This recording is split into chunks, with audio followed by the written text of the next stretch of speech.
எல்லாத்துக்கும் வணக்கம். Cheese makeup click பண்ணதுக்கு ரொம்ப நன்றி. ஸோ இன்னொன்று ஒரு டாக் வீடியோக்கு தான் நம்ம வந்திருக்கோம். ரீசெண்டாக என்னமோ ஒரே டாக் வீடியோவாக நீ பண்ணிருக்கேன் அப்படின்னா மேக்கப் வீடியோ வரும் வரும் நம்புங்கள். ஓகே, இதுவும் வந்து ரீசெண்டாக வந்து முதலே கொஞ்சம் ஹைப்பாக தான் இருந்தது. இப்போ ரீசெண்டாக இன்னும் ஹைப் ஆயிடுச்சு நீயா நானா ஷோவால். ஸோ அதான் நம்ம பேசலாம். முன்னாடி நான் பண்ணியிருந்தேன், இதை பற்றியே நான் வந்து பண்ணியிருந்தேன். இன்ஸ்டாகிராம் மாம் அலப்பறைகள் அப்படின்னு நான் பண்ணியிருந்தேன். ஸோ அது வந்து அதோட சேர்த்து ஒண்ணுமே நான் இப்போ நிறைய பேச போறேன், நிறைய அப்டேட்ஸ் ஆயிருக்கு. ஸோ அதனால அந்த வீடியோ வந்து இருக்குது, நீங்க அதை பார்க்கணும்னாலும் பார்க்கலாம். பட் அதையும் சேர்த்து ஒண்ணுமே நான் கொஞ்சம் பேச போறேன். அதான் காஃபிலாம் எடுத்துட்டு வந்து ரெடியா இருக்கேன். ஸோ வாங்க வீடியோக்குள்ள போகலாம். உங்களுக்கும் வந்து இன்ஸ்டாகிராம் மாம்ஸ், இன்ஸ்டாகிராம் எஜுகேட்டர்ஸ் இந்த மாதிரிலாம் வந்து நீங்களும் ரீல்ஸ் வீடியோஸ்லாம் பார்த்துருக்கீங்களா? வாங்க நம்ம எல்லாரும் சேர்ந்து வீடியோக்குள்ள போகலாம். ஸோ இப்போ வந்து பேரண்டிங்லாம் வந்து நிறைய இப்போ நம்மளுக்கு டாக்டர்ஸ் இல்லை நம்ம தெரிஞ்சவங்க யூஸ்வலாக வந்து பார்த்தீங்கன்னா பேரண்டிங் அப்படின்றது வந்து டாக்டர்ஸ் அந்த யூஸ்வலாக பேரண்டிங் அட்வைசஸ் இல்லைன்னா வந்து பேரண்டிங் பற்றி சொல்லி கொடுக்கறதோ இல்லை மோஸ்ட்லி அட்வைசஸ் இதெல்லாம் வந்து நம்மளுக்கு நம்ம பேரண்ட்ஸ்லேருந்து வரோம், ரிலேட்டிவ்ஸ்லேருந்து வரோம், பக்கத்து வீட்டிலேருந்து வரோம், ஃப்ரெண்ட்ஸ்லேருந்து வரோம். இப்போ வந்து டாக்டர்ஸ் இருந்து கூட வரும். பட் இப்பெல்லாம் பார்த்தீங்கன்னா எங்கெங்கயோலாம் வருது, எங்கெங்கயோலாம் வருது, யார்கிட்டலாம் வருது. எனக்கு இதுக்கும் என்ன டிஃப்ரென்ஸ்? இந்த மாடர்ன் பேரண்டிங்ன்றாங்க, அந்த மாதிரி சொல்றாங்க. எனக்கு என்ன டிஃப்ரென்ஸ் இதில் படுது அப்படின்னா, ஒன்று வந்து பேரண்ட்ஸோ ரிலேட்டிவ்ஸோ இல்லை வந்து பக்கத்து வீட்டு இவங்களோ ஃப்ரெண்ட்ஸோ அந்த குழந்தை என்ன பண்ணுது அதை வச்சு நம்மளுக்கு அட்வைஸ் பண்ணுவாங்க. இல்லை அவங்க தட் இஸ் நம்மளோட ஹஸ்பண்டோ இல்லை அப்படித்தானே இருக்கோம். நம்ம ஹஸ்பண்ட் வளர்த்துன அம்மாவா இருக்கும், மாமியாரா இருக்கும், இல்லை நம்மளை வளர்த்துன நம்ம அம்மாவா இருக்கும். ஸோ அந்த மாதிரி அட்வைஸாக இருக்கும். தட் இஸ் என்னன்னா அந்த அட்வைஸஸ் ரொம்ப க்ளோஸாக இருக்கும். நம்ம ஹஸ்பண்ட் வளர்த்துன அம்மா, நம்மளை வளர்த்துன அம்மா, இல்லை அந்த குழந்தை பண்றதை பார்த்து அட்வைஸ் பண்றதா இருக்கும். இந்த இடம் பாத்தீங்கன்னா ஜென்ரல் அவங்க குழந்தையோட வளர்ப்பு, இல்ல அவங்களுக்கு தெரிஞ்ச குழந்தைகள் தன்னுக்கிட்ட வந்து கத்துக்கிற எஜுகேட்டர்ஸ்னா தன்னுக்கிட்ட வந்து கத்துக்கிற குழந்தைகள் அவங்களோடது. இந்த நாலேஜ் இதுக்கும் இதுதான் எனக்கு டிஃபரன்ஸா படுது. இது பர்சனல்னா அந்த குழந்தைக்குரிய அட்வைஸா இருக்கும். அது நம்ம ஏத்துக்கலன்றது அடுத்த விஷயங்க, சரிங்களா? அது ரொம்ப க்ளோஸா இருக்கும், பர்சனலா இருக்கும். இது வந்து ரொம்ப ஜென்ரலா இருக்கும். ஆனா அவங்க சொல்றது பாத்தீங்கன்னா நம்மளுக்கே சொல்ற மாதிரி சொல்லுவாங்க. ஆனா அது கிடையாதுன்றது முக்கால்வாசி இவங்களுக்கு அது கிடையாதுதான். சில குழந்தைங்க அந்த மாதிரி இருக்காது. ஆனா அவங்க சொல்றது பாத்தீங்கன்னா இதுதான் ஸ்டாண்டர்ட், இப்படிதான். குழந்தைக்கு வந்து சீக்கிரமா நீங்க ஊட்டாதீங்க, கையில கொடுத்து ஊட்ட வைங்கன்னா எல்லா குழந்தைங்களும் அப்படின்றாங்க. கிடையாது, அப்படி கிடையாது. Every child is different. ஒரு சைல்டும் டிஃப்ரெண்ட். ஊட்டுறது விஷயம் மட்டும் இல்லாமல் வளர்க்குற விஷயங்களும் ஒரு சைல்டு டிஃப்ரெண்ட், சரிங்களா? ஸ்டாட்டிஸ்டிக்ஸ் படி இதுபடிலாம் வளர்க்க முடியாது, எக்ஸ்பீரியன்ஸ் படி தான் வளர்க்கணும். இப்போ ஒன்றும் இல்லை, ஒரு எஜுகேட்டர் சொல்கிறாங்க, இல்லை இன்ஸ்டாகிராம் மாம் சொல்கிறாங்கன்னா நான் அதையே என் குழந்தைக்கு அப்படியே இம்ப்ளிமெண்ட் பண்ண முடியாது. அந்த குழந்தை அதை ஏற்றுக்காது. அது ஒரு விதமாக ரிப்ளை கொடுக்கும். அதை வச்சு தான் நம்ம பண்ணோம். பெஸ்ட் டிசைடிங் யாரு, இவங்களான்னு பார்த்தீங்கன்னா யாருமே கிடையாது, அம்மா தான். அம்மாவுக்கு தான் தெரியும் பெஸ்ட் டிசைடிங்னா அது அம்மா தான்.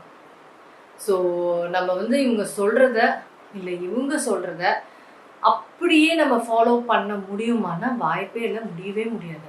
இந்த முன்னொன்று இருக்குங்க, அந்த டிவி டைம் கொடுக்கணும், இவ்வளோதான் கொடுக்கணும். அப்போ இந்த டைம் பார்த்தீங்கன்னா டிவி டைமாக தான் நிறையவே இருக்கும். இந்த டைம் பார்த்தீங்கன்னா டிவி டைம் வந்து 30 minutes to 1 hour a day அப்படின்னு இருக்கும். இந்த விஷயங்களை அப்படியே நீங்கள் இம்ப்ளிமெண்ட் பண்ண முடியாது. முழு நேரமும் டிவி பாருன்னு சொல்ல முடியாது, 30 minutes தான் நீ பார்க்கணும் அப்படின்னு சொல்ல முடியாது. ஒரு நாள் ஒரு மாதிரி இருக்கும். ஒரு நாளில் வந்து நம்மளுக்கு கரெக்டாக முக்கால்வாசி நம்ம வந்து அதை ஃபாலோ பண்ண ட்ரை பண்ணுவோம். சில நாட்கள் அப்படி இருக்காது.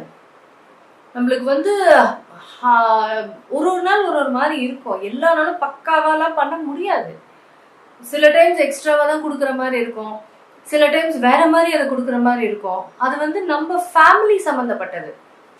ஃபேமிலியில எல்லா டைமும் பக்காவா இருக்காது, ஏதாவது ஒன்று இருக்கும். ஒன்றும் ஒரு துக்க நிகழ்ச்சியே நடந்துருச்சு அந்த ஃபேமிலியிலனா நிறைய விஷயங்கள் செய்யறதுக்கு இருக்கும். அப்ப நான் 30 to 1 தான் கொடுப்பேன், நீ அதை பார்த்துட்டு நீ தப்பா வளர்க்குற அப்படிம்பாங்க. எல்லாமே நம்ம ஃபேமிலி பர்சனல், அந்த குழந்தை இது சம்பந்தப்பட்டது தான். இதுவும் இதுதான் வளர்ப்பு அப்படின்னு கிடையவே கிடையாது. அந்தந்த குழந்தைக்கு ஏற்ப மாதிரி, அந்தந்த சுச்சுவேஷனுக்கு ஏற்ப மாதிரி தான் பண்ண முடியும். எவ்வளோ வேலைக்கு போகிற மதர்ஸ் வந்து இதை பார்த்து எனக்கு மெசேஜ் பண்ணியிருக்காங்க, ரொம்ப கில்ட்டியாக இருக்குது, என் வேலையும் நான் நிம்மதியாக இருக்க முடியல, வீட்டில் இருந்தாலும் வேலை செய்ய முடியலையே, காசு கம்மியாக இருக்குது, குழந்தை எஜுகேஷனுக்கு காசு இல்லை, எஜுகேஷனுக்கே காசு இல்லைன்னு தான் நான் வேலைக்கு போகிறேன், அதையும் என்னால் நிம்மதியாக பண்ண முடியல. இவங்க இப்படி பண்ண எனக்கு வந்து என் குழந்தைய நான் ஒழுங்காக வளர்க்கல. ஏன்னா பெண்களுக்கு வந்து குழந்தை வளர்ப்புல தான் அதிக இது கொடுப்பாங்க, ஆண்கள் மாதிரி கிடையாது. எங்கேயாவது வெளிநாடு ஆஃபீஸ் ட்ரிப் போகணுன்னாலும் குழந்தைங்களை கூட்டிகிட்டு போகிறது தான் பெண்கள். ஸோ அவங்களுக்கு குழந்தை வளர்ப்பு எஜுகேஷன்லாம் ரொம்ப முக்கியம். ஸோ அவங்க ரொம்ப அஃபெக்ட் ஆவாங்க compared to working fathers. So working mothers வந்து கில்ட்டிலேயே ஒரு தனக்குன்னு எதுவுமே இல்லாமல் போயிடுதுன்றாங்க.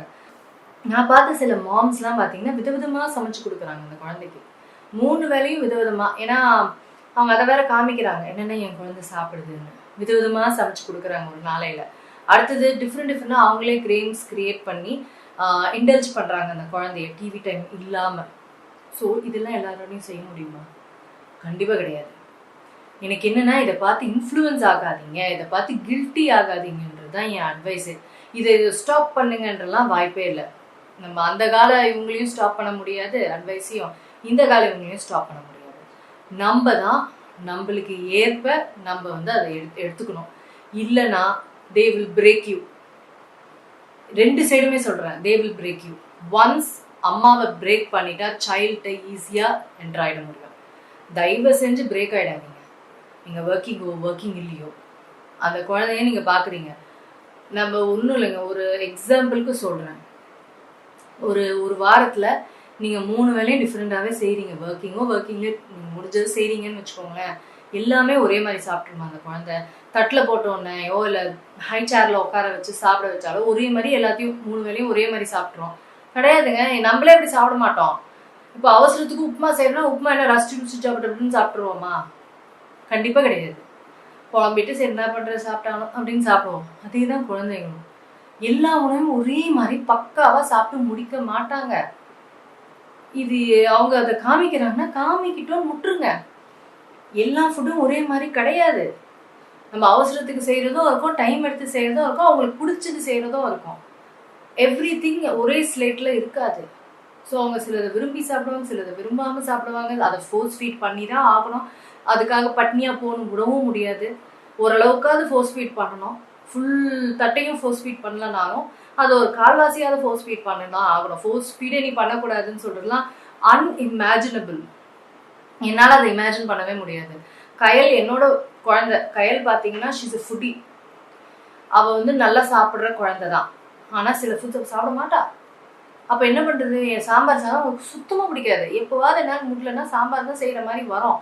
அப்போது ஃபோர்ஸ் ஃபீட் தான் பண்ணி ஆகணும். அப்போ என்ன பண்ணுவேன், சைட் டிஷ்ஷில் வந்து கொஞ்சம் வெஜிடபிள்ஸும் முட்டையும் கொடுத்துரும் போது அதில் கொஞ்சம் ஃபில் ஆகிடும், அது சாப்பிட்ருவா. அந்த சாம்பார் சாதம்ன்றது பார்த்தீங்கன்னா கொஞ்சம் தான் இருக்கும், அதையும் நான் அது கொஞ்சம் தான்னால நான் ஃபோர்ஸ் ஃபீட் பண்ணி கொடுத்துருவேன். இப்போ நிறைய ஃபோர்ஸ் ஃபீட் பண்ணுறது தப்புன்னா ஓகே, ஃபோர்ஸ் ஃபீடே பண்ணக்கூடாதுன்றது it's not possible. It is never possible. ஒரு பிளாங்க் ஸ்டேட்மெண்ட்டு இதுதான் அப்படின்றது இந்த உலகத்தில் இருக்காது. ஏன்னா every child is different, every situation is different, every food is different. So தயவு செஞ்சு இதுதான் ரூல்ஸ்ன்னு நினச்சி நீங்கள் உடஞ்சிடாதீங்க. உங்கள் கான்ஃபிடென்ஸ், நீங்கள் கான்ஃபிடெண்ட்டாக வளர்த்துங்க உங்கள் குழந்தைங்கள. நீங்கள் பண்ணது உங்கள் குழந்தைங்க பார்த்துட்டு தான் இருக்காங்க. they will understand certain things, they will understand. சில விஷயம் அவங்க அண்டர்ஸ்டாண்ட் பண்ண மாட்டாங்க தான். எல்லாமே அண்டர்ஸ்டாண்ட் பண்ணி அவங்களுக்கு பக்காவாக புரிய வச்சு அவங்களுக்கு பண்ணி தான் நம்ம பண்ணணும்னு அவசியம் கிடையாது. they will understand one day. ஒரு விஷயமும் ஒரு ஏஜில் தாங்க புரியும். எல்லாமே பக்காவாக புரிஞ்சிடாது. ஸோ எல்லாமே அவங்கள்ட்ட பெர்மிஷன் கேட்டு எல்லாமே செய்யணும்னு அவசியம். அட்லீஸ்ட் அவங்களை டார்ச்சர் பண்ணாமல் இருக்கணும். அழுக வைக்காம இருக்கணும். அவங்க சுத்தமா பிடிக்காத விஷயத்த செய்யாம இருக்கணுமே தவிர எல்லாமே அவங்களுக்கு பிடிச்சுதான் செய்யணும்ன்றதுனா அப்போ இன்னொன்னு ஒரு விஷயம் வந்துடும், நம்மளுக்குன்னு என்ன லைஃப் இருக்குன்னு வந்துடும். அதுக்கு வேற இவங்க அட்வைஸ் பண்ண ஆரம்பிச்சிருவாங்க. அதனால நம்ம ஃபேமிலிக்கு ஏற்ற மாதிரி நம்ம பண்ணிக்கலாம், நம்ம சுச்சுவேஷனுக்கு ஏற்ற மாதிரி பண்ணலாம். சில டைம்ஸ் பண்டிகை நாள் வரும், பண்டிகை நாள் அன்னைக்கு நம்ம டிவி போட்டு தான் ஆகணும். நம்ம பண்டிகை பலகாரம் செய்யணும், டிவி போட்டு தான் ஆகணும். இப்போ வீட்டில் என் ஹஸ்பண்ட் இருந்தாலும் கீழே விளையாட கூப்பிட்டு போவார், டிவி டைம் கம்மி ஆகிடும். இல்லை அப்படின்ற பட்சத்தில் என்ன பண்ணுறது? ஸோ சிச்சுவேஷன் தாங்க, சிச்சுவேஷன் என்ன விஷயம், என்ன டே, பர்சனல் லைஃப்னு இருக்குது. எல்லா டைமும் ஒரே மாதிரி இருக்க முடியாது. ஸோ நீங்கள் உங்கள் குழந்தைங்க இதெல்லாம் பார்த்துட்டு அந்த குழந்தை இப்படி பண்ணுது, இந்த குழந்தை வேறு அப்படி பண்ணுது, நீ பண்ணுறியான்னு நீங்களே இதை பண்ணிங்கன்னா முடிஞ்சுது அந்த குழந்தை லைஃபு. அந்த குழந்தை இருக்கிற கான்ஃபிடென்ஸும் போயிடும். அதுவும் மதரால் வந்து ஈஸியாக பிரேக் பண்ண முடியும் ஒரு குழந்தைய. ஸோ நீங்கள் ஸ்ட்ராங்காக இருங்க. அவங்க அப்படிதான், அந்த குழந்தை அப்படிதான், அந்த குழந்தை அப்படிதான். அது குழந்தை எல்லா ஃபுட்டையும் வந்து 3 வேளை ஒரு வாரத்தில் எல்லாமே ஃபுல்லுங்க சாப்பிடுதுன்னு வச்சுக்கோங்க. ஓகே, என் குழந்தை சாப்பிடாது அவ்வளோதான். So what? சாப்பிடாது, என் குழந்தைக்கு ப்ரிஃபரன்ஸ் இருக்குது, அது இந்த ஃபுட்டு சாப்பிடும், இந்த ஃபுட்டு சாப்பிடாது. நான் அந்த ப்ரிஃபரன்ஸை மதிப்பேன். சில டைம்ஸ் என்னால் மதிக்க முடியாது, எனக்கு டைம் இருக்காது. என் குழந்தைக்கு வந்து இட்லி பிடிக்காதுன்னா எல்லா டைமும் நான் இட்லி செய்ய மாட்டேன். ஆனால் வேறு வழி இல்லை, அந்த டப்புன்னு நான் செஞ்சு ஒரு டின்னரை கொடுத்து எனக்கு வேலை இருக்குது, இல்லை வேறு ஏதாவது ஒரு க்ளீனிங் ஒர்க் இருக்குது, நான் செஞ்சுதான் ஆகணும். அப்போ நான் இட்லியை வந்து கொஞ்சோண்டு சாப்பிட்ரு அப்படின்னு ஃபோர்ஸ் ஃபீட் பண்ணி முடிச்சிடுவேன். அது ஒரு பெரிய விஷயமா எடுத்து டிஸ்கஷன் பண்ணுறதோ, இதனால் அந்த குழந்தை லைஃபே போயிடுன்ற அளவுக்கு திங்க் பண்ண வைக்கிறாங்கன்னா நீங்கள் இன்ஃப்ளூயன்ஸ் ஆகாதீங்க. சிம்பிளாக எடுத்துக்கோங்க. ஒன்றும் டெய்லி இட்லி 3 வேளையும் கொடுக்க போகிறது உங்களுக்கு பிடிக்கலையா, இது நான் அவளை வச்சு செய்யணும் பண்ண போகிறது இல்லை. We are mothers, we care more than இந்த யாரை விட மதர்ஸ் கேர் மோர். நம்மளுக்கு இன்னுமே நல்லா தெரியும். ஸோ சில சிச்சுவேஷன்ஸால் நம்மளால் பண்ண முடியாமல் இருக்கிறது வந்து அவங்க யூஸ் பண்ணிக்கிறாங்க. நீங்கள் அதை இன்ஃப்ளூயன்ஸ் ஆகாதீங்க, அவ்வளவே தான். நான் ஒரு குழந்தை பண்ணுதுன்னா அப்ரிஷியேட் பண்ணுங்கள். நம்ம குழந்தை பண்ணலைன்னா, என் குழந்தை பண்ணலன்றதை சாதாரணமாக எடுத்துக்கோங்க. இதே தான் படிப்போம், ஈவன் எஜுகேஷனும். அந்த குழந்தை 90 மார்க்ஸ் வந்து என் குழந்தை வந்து 60 மார்க்ஸ் தான் வந்தால், என் குழந்தை 60 மார்க்ஸ் வாங்கிடுச்சு, அவ்வளோதான். அது ஸ்டேட்மெண்ட் முடிஞ்சு போச்சு. அதை வச்சு ஸ்கூலும் சரி, இன்ஸ்டாகிராமும் சரி, யூடியூபும் சரி, ரிலேட்டிவ்ஸும் சரி, யார் அதை வச்சு உங்களை வந்து எப்படி வேணால் இன்ஃப்ளூயன்ஸ் பண்ணலாம். நெகட்டிவா, பாசிட்டிவா, இல்லை இன்னும் மட்டமா, எப்படி வேணால் பண்ணலாம். உங்கள் ஸ்டேட்மெண்ட் அப்படிங்களான்னு கேட்டுட்டு, என் குழந்தை 60 மார்க்ஸ் வாங்கிடுச்சுங்க, நாங்கள் இன்னைக்கு வெளியில் போகிறோம், இல்லைன்னா நாங்கள் வந்து டிவி பார்க்குறோம், இல்லை நாங்கள் இதை பண்ணுறோம், அவ்வளோதான். நீங்கள் எப்படி வேணால் எடுத்துகிட்டு எவ்வளோ டைலாக் வேணால் பேசிக்கோங்க. We are happy, that's it. நல்ல குழந்தையா வளர்க்கணுங்க. சொசைட்டிக்கு ஒரு நல்ல சிட்டிசனாக வளர்க்கணும். ஹாப்பியாக இருக்கணும் அந்த குழந்தை. யாரையும் ஹர்ட் பண்ணக்கூடாது. எனக்கு இது போதும், என் குழந்தை இவ்வளோதான் மார்க் வாங்கணும், அந்த குழந்தை அப்படி வாங்கிடுச்சுன்னா வெரி குட்னு சொல்லி அப்ரிஷியேட் பண்ணுவேன். என் குழந்தையும் 60 வாங்கிச்சுன்னா வெரி குட்னு தான் நான் அப்ரிஷியேட் பண்ணுவேன். That's all. அது நீ வாழ்க்கையில் இம்ப்ரூவ் ஆகணும்னா நீ 70 வாங்கினா தான் இம்ப்ரூவ் ஆகணும்லாம் அவசியம் கிடையாது. அது இம்ப்ரூவ்மெண்ட் கிடையாது. லைஃப் இம்ப்ரூவ்மெண்ட் வந்து மார்க்கோட இம்ப்ரூவ்மெண்ட் கிடையாது. ஸோ நம்ம இன்ஃப்ளூயன்ஸ் ஆகாமல் இருந்தாலே நம்ம சூப்பராக நம்ம குழந்தைய வளர்க்கலாம். நம்மளோட பெஸ்ட்டாக யாருமே வளர்க்க முடியாது. நம்ம குழந்தை நம்மளுக்கு தான் தெரியும், யாருமே வளர்க்க முடியாது. ஸோ ரூல்ஸ், இதுதான் ரூல்ஸ்னு எல்லா குழந்தைங்களும் சேம் கிடையாது. ஸோ தயவு செஞ்சு கான்ஃபிடென்ட்டாக ஜாலியாக உங்கள் குழந்தைய பிரிங் அப் பண்ணுங்கள். அவங்க பண்ணுற விஷயங்களை அப்ரிஷியேட் பண்ணுங்கள். அவ்வளோதான். என்ன பொறுத்தவரைக்கும் அவ்வளோதாங்க பேரண்டிங். சிம்பிளாக எடுத்துகிட்டு போங்க, அவ்வளோதான். நீங்கள் எவ்வளோ வந்து ரொம்ப சாஃப்டாக அந்த குழந்தைய வளர்த்துட்டு நான் கொஞ்சம் கூட அடிக்க மாட்டேன், கொஞ்சம் கூட பண்ண மாட்டேன், திட்ட மாட்டேன், இந்த மாதிரி இருந்தீங்கன்னா ஒரு சாஃப்ட் பால் வெளியில் போகும்போது பயங்கரமாக க்ரஷ் ஆகும். அந்த பால் வந்து என்ன பண்ணுறதுனே தெரியாது, எப்படி ஃபேஸ் பண்ணுறதுனே தெரியாது. ஸோ நம்ம வந்து எல்லா விதத்துலையும் டீச் பண்ணோம். அடிச்சுக்கிட்டே இருக்கக்கூடாது, இதுவும் பண்ணக்கூடாது. ஒரு பேலன்ஸ்டாக வந்து நம்ம கொண்டு போகணும். அது நம்மளுக்கு தான் தெரியும், எல்லாருக்கும் தெரியாது. இது வந்து எஜுகேஷன் கிடையாது, இப்படி தான் ஆப்ரேஷன் பண்ணி ஆகணுன்றது கிடையாது. இது வேற, இது டோட்டலாக வேற. ஸோ அதுதான் விஷயம். இதுதான் வந்து நீயா நானாலையும் எனக்கு எல்லாமே நீயா நானாலையும் சில விஷயங்கள்லாம் வந்து கொஞ்சம் ஆக்டாக பேசியிருந்தாங்க, நல்லா இருந்தது. அதுக்கு வந்து சில இன்ஸ்டாகிராம் மாம்ஸு அப்புறம் இந்த எஜுகேட்டர்ஸ்லாம் முட்டு கொடுத்துட்டு இருக்காங்க. பாரு இப்படி பேசுகிறாங்க, பாரு இப்படிலாம் பேசலாமா அப்படிலாம் முட்டு கொடுத்துட்டு இருக்காங்க. What ever every one have ஒருத்தர் ஒப்பீனியன் இருக்குங்க. எல்லாத்துக்குமே பேரண்டிங் பற்றி ஒப்பீனியன் இருக்கும். நம்ம வளர்க்குறதுல தான் இருக்குது. இன்ஃப்ளூயன்ஸ் ஆகிடாதீங்க, அவ்வளோதான். ஸோ இந்த வீடியோ நிறைய மாம்ஸுக்கு ஒரு கான்ஃபிடென்ட் கொடுக்கும் அப்படின்னு நான் நம்புகிறேன். கான்ஃபிடென்ட் மாம் தான் வந்து ஒரு கான்ஃபிடென்ட் சைல்டை, ஒரு ஸ்ட்ராங் சைல்டை வளர்க்க முடியும். அது பிஹேவியராக இருந்தாலும் சரி, எந்த ஒரு ஆஸ்பெக்ட், மெயினாக ஸ்கின் கலராக இருந்தாலும் சரி, எதுவாக இருந்தாலும் சரி, உங்களை உடச்சிட்டு உங்கள் சைல்டை உடச்சிடலாம். Don't allow that. சரிங்களா? இந்த வீடியோ நிறைய பேர்த்துக்கு பயனுள்ளதாக இருக்கும் அப்படின்னு நம்புகிறேன். நாங்களும் சீக்கிரமாக அடுத்த வீடியோவில் சந்திக்கிறோம். இருங்க எங்கே போகிறீங்க? இந்த 2 வீடியோஸும் கண்டிப்பாக உங்களுக்கு பிடிக்கும். கிளிக் பண்ணி பாருங்கள்.